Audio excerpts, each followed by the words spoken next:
Écoute, cette semaine, je veux te raconter quelques histoires où est-ce que dans le temps que j'étais dans les finances, mes clients allaient en voyage pour se trouver une mariée.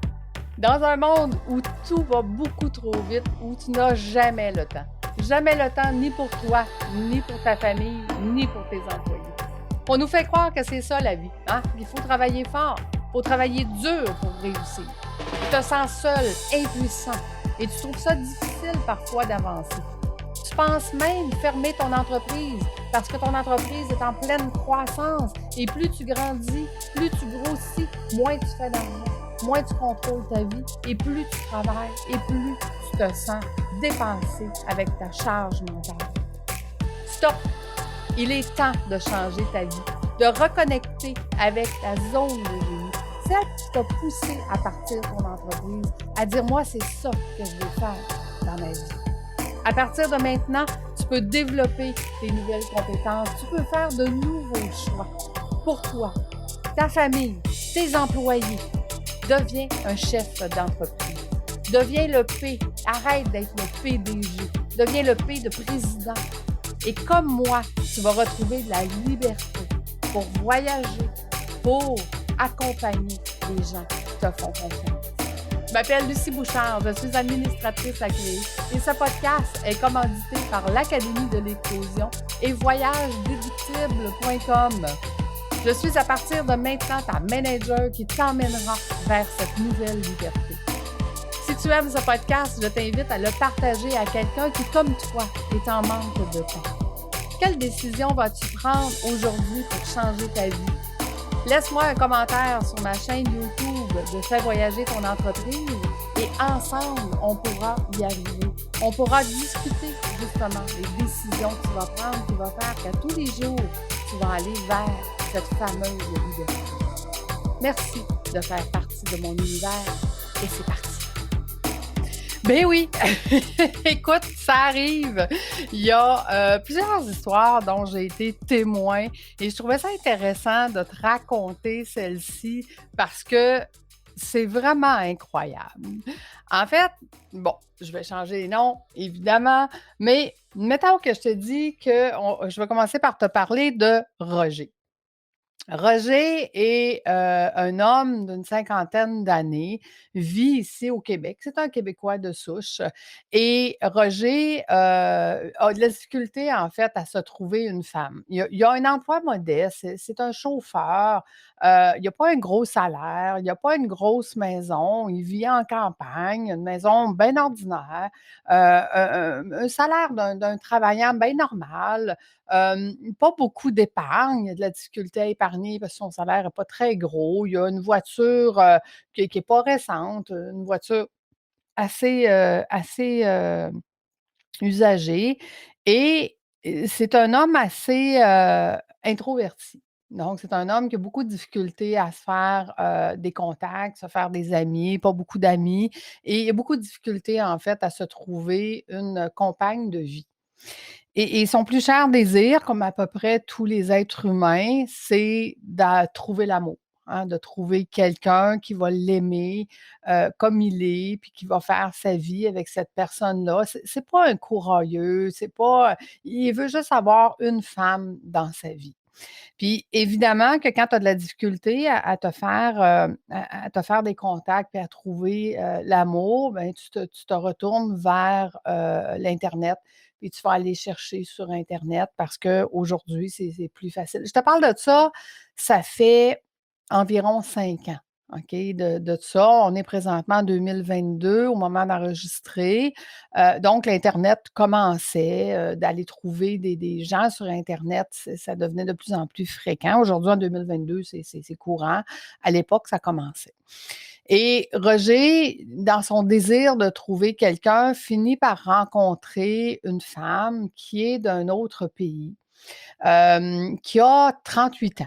Je te rappelle, lui a 50, elle a 38 ans, puis elle, dans son pays, à 38 ans, elle est extrêmement vieille. OK? Elle ne s'est jamais mariée pour plusieurs raisons, mais elle peut plus se marier dans son pays parce que dans son pays, on se marie à 18 ans. OK? Donc, à 38 ans, pour elle, il n'y a plus aucune possibilité de se marier. Son désir à elle, et ça, on l'a su plus tard, son désir était d'avoir des enfants. Donc, pour elle, l'homme qui vient de l'Amérique, pour elle, il est riche et pour elle, c'est sa seule possibilité, hein, de sortir de son pays et de vivre son rêve, d'avoir des enfants. Donc, pendant plus de 2 ans quand même, ils se sont rencontrés, ils ont fait, des rencontres virtuelles, ils se sont parlé à tous les jours, et lui, ça lui a coûté très cher, là, en fait, de téléphone à ce moment-là. Mais il a trouvé l'amour, puis elle est belle, une belle femme, vraiment une belle femme. Elle est gentille, c'est exactement qu'est-ce que lui cherchait, d'avoir quelqu'un dans sa vie qui va prendre soin de lui, puis elle, son désir, c'est de gâter son homme, de faire à manger, de faire le ménage et tout ça. Donc, il décide, après 2 ans, de se payer le voyage parce que, comme je te dis, financièrement, il n'est pas très riche. Donc, il n'y a pas la possibilité d'aller là-bas 2, 3 fois. Il y a la possibilité d'aller là-bas une fois ou 2. Donc, le premier voyage, c'est pour aller se marier. Il ne l'avait jamais rencontrée en vrai. Il décide de faire le voyage, la rencontre en vrai et 3 jours plus tard, sont mariés dans son pays à elle, avec ses coutumes à elle.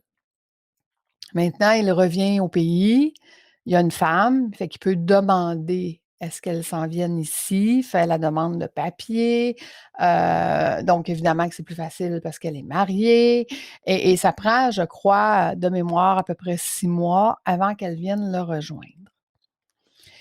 Là, lui, se rend compte que, oh, vivre à 2 puis qu'elle ne travaille pas, ça coûte plus cher. Donc, déjà endetté parce qu'il a payé le voyage, déjà endetté parce qu'il a payé les frais de téléphone d'interurbain. Il se rend compte que vivre à 2 puis qu'il y a un revenu, mais ça coûte plus cher, commence à s'endetter de plus en plus, puis commence à trouver ça difficile. Lui, il a 50, elle a 38, elle est énergique, lui, il revient de travailler, il est fatigué. Et il arriva ce qui arriva, elle est tombée enceinte. Je me souviens à l'époque, ça fait plus de 5 ans parce que j'étais encore en finance. À l'époque, il m'appelle paniqué. Il me dit: «Lucie est enceinte, c'était son désir le plus cher. Elle est croyante, elle remercie Dieu d'y avoir donné un bébé, d'y avoir fait, découvrir, tu sais, d'avoir réussi à me trouver. Heu, Elle en veut d'autres, mais on n'a pas les moyens financiers, puis elle comprend pas. Pour elle, lui, il est riche». Donc, elle ne comprend pas, elle veut pas prendre la pilule, c'est non, non, non, Dieu va lui donner le nombre d'enfants qu'il veut, et là, il dit: «J'ai 50 ans, cet enfant-là, mais qui quitte l'université, il va avoir 75. Lucie, j'ai plus de retraite, j'ai plus de vie, je vais me retrouver avec un bébé, j'en ai jamais voulu». C'était une conversation qu'il avait pas eue avec elle, en fait. Hein? Tu sais, quand on est follement amoureux, hem on voit que les beaux côtés. Ce qui m'amène à dire dans ton entreprise, c'est un peu la même chose. Quand on part son entreprise, on voit que les beaux côtés. On ne veut pas se questionner sur la gestion de risque puis d'imaginer le pire, mais pourtant, c'est ça la réalité. La réalité, c'est que ce soit dans la vie personnelle ou que ce soit dans l'entreprise, si on a imaginé le mieux et si on a imaginé le pire, puis qu'on est capable de vivre entre les 2, il y a pas de problème. Mais peut-être que si s'était posé la question avant, elle veut des enfants, puis on va peut-être se retrouver avec 5 enfants parce que jamais elle voudra prendre la pilule parce qu'elle dit que c'est Dieu qui lui donne, cet avantage-là. Mais il va peut-être se retrouver avec 5 enfants à l'âge de 80 ans, on ne le sait pas. En fait, quand j'ai quitté les finances, j'ai perdu contact avec cet homme, mais je me souviens encore de son désarroi quand il m'a appelé puis dire: «Écoute, dans quoi me suis-je embarqué?» Ça, c'est l'histoire de Roger. À travers les années financières, j'en ai vu plein d'autres histoires. Te raconter, qu'un, de mes clients, son père son père partait en Thaïlande, aller chercher une femme de ménage.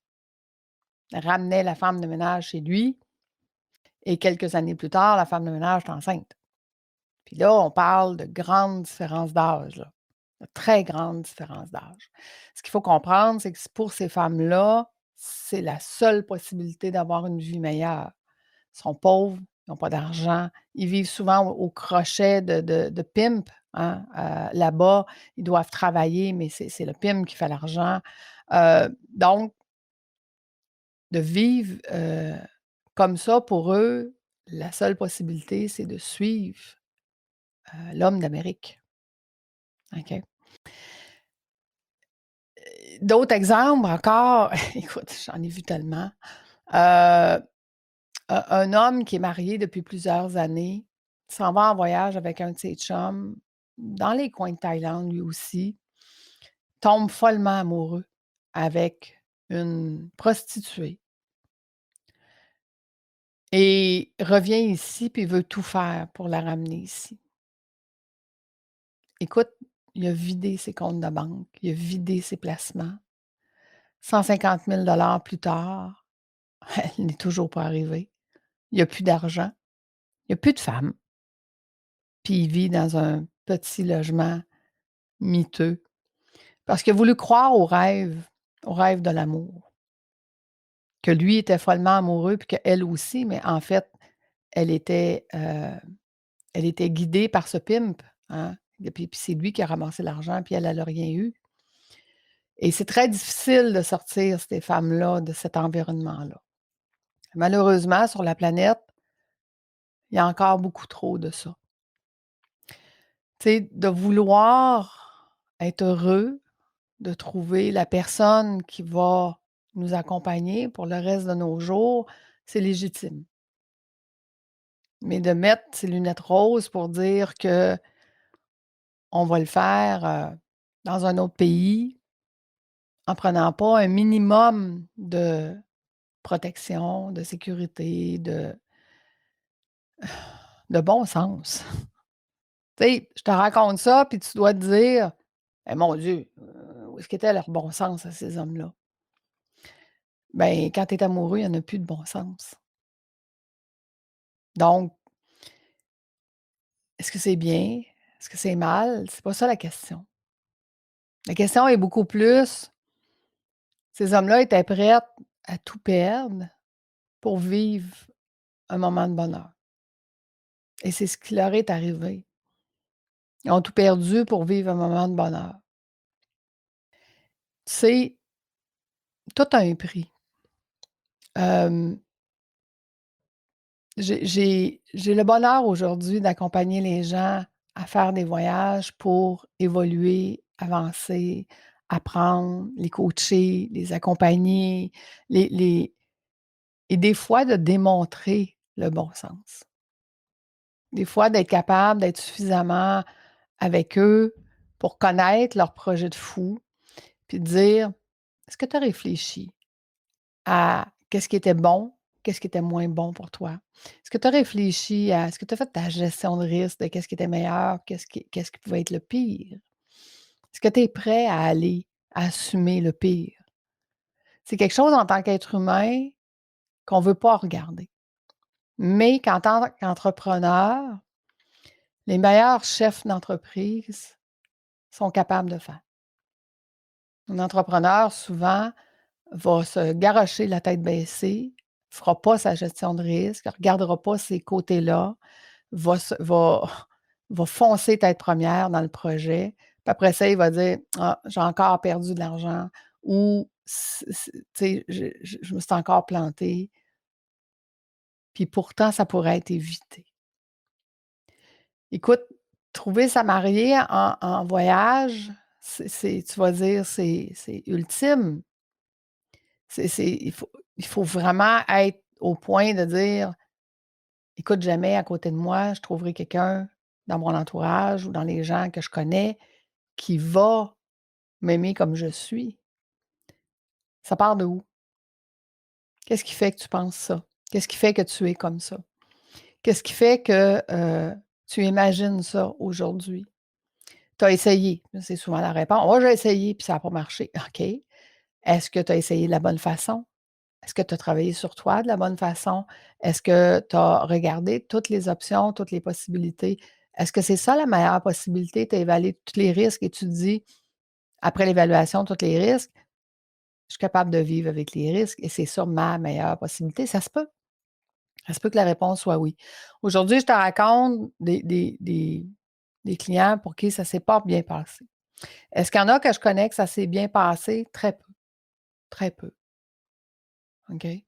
Parce que le désir de l'un de se faire aimer, puis le désir de l'autre de se sortir d'un enfer, ben l'objectif n'est pas le même au final.